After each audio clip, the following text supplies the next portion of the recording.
Hello lovely viewers, you are most welcome to our channel Poetry Online. In this lesson, we shall be discussing the detailed analysis of Good Morrow by Donne.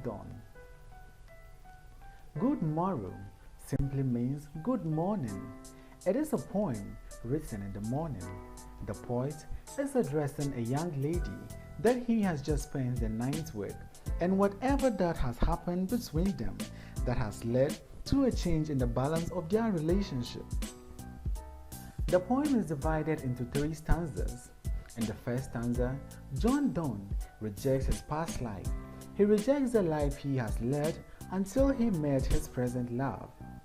The second stanza contrasts with the first one. It is a celebration of the poet's present and his love life.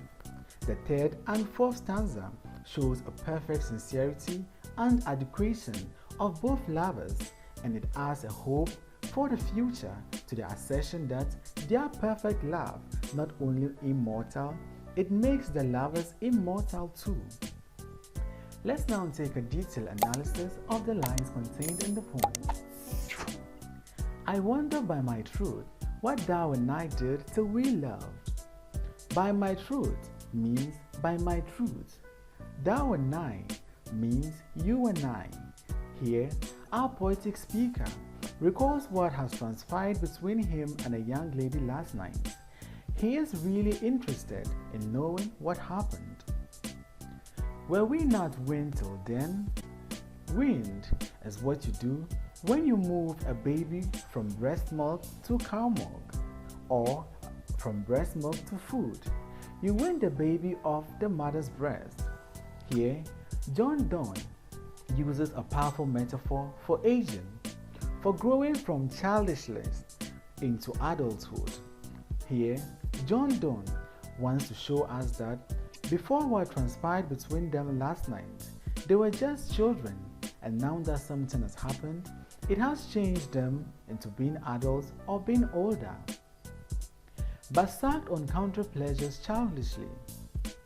Here, our poetic persona tells us that whatever transpired between them, or whatever pleasures they had before this experience has befallen them, they were just kids and shouldn't be taken seriously.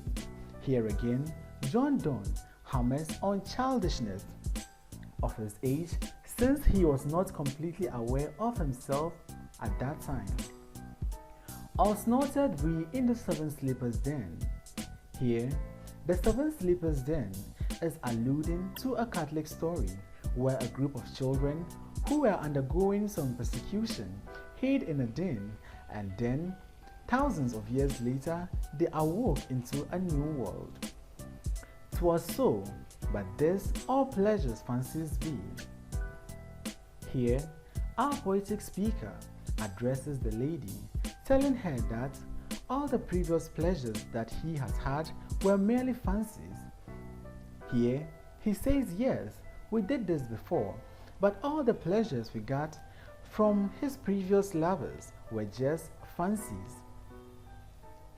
If ever any beauty I did see, which I desired and got, 'twas but a dream of thee. Here, our poetic speaker goes on to tell his beloved that all the beauty he has seen up to this point of his life were only preparing him for the beauty that he sees in her now. And now, good morrow to our waking soul, which watch not one another out of fear. Here, our speaker tells us that each soul has awakened and discovered a whole new world to itself. They look at one another without fear of betrayal or the fear of one person leaving the other. He tells his beloved there's nothing for them to be afraid of. For love, all love of other sides, controls and makes one little room and everywhere. Here, Donne comes up with one of the most beautiful lines to impress his beloved. He tells us that someone in love sees things differently from other people. He moves on to tell us that love can make a little room and everywhere to lovers, and nothing else matters outside that room, since their love or union is self-sufficient. Let's see discoverers to new worlds have gone. Let's map to other worlds on worlds have shown. The poem was written when people were really interested in navigation and exploring or discovering new worlds and continents. So Donne says, let the adventurers of our new age go and discover new worlds over the sea. Let them make maps to different cultures and different places. Let us possess one world, each has one and is one. Here, Donne says, the two of us are one person. I am one person with one world. You are one person with one world. But when we two are together, those two worlds become one. My face in thy eyes, thy in mine appears, and through plain hearts do in the faces rest. What you have to imagine here is two lovers looking directly into each other's eyes. He sees his face in her eyeballs, and she sees her face in his eyeballs. What a perfect combination! Where can we find two better hemispheres without sharp north, without declining west? A hemisphere is a half sphere, so the hemisphere he is talking about is the hemisphere of their eyes, his eyes and her eyes. The other hemisphere are that of the planet Earth, which means the sun rises in the east and goes down in the west by declining west, to mean that the hemisphere of two lovers' eyes are more important than the hemisphere of the world. Whatever dies was not mixed equally.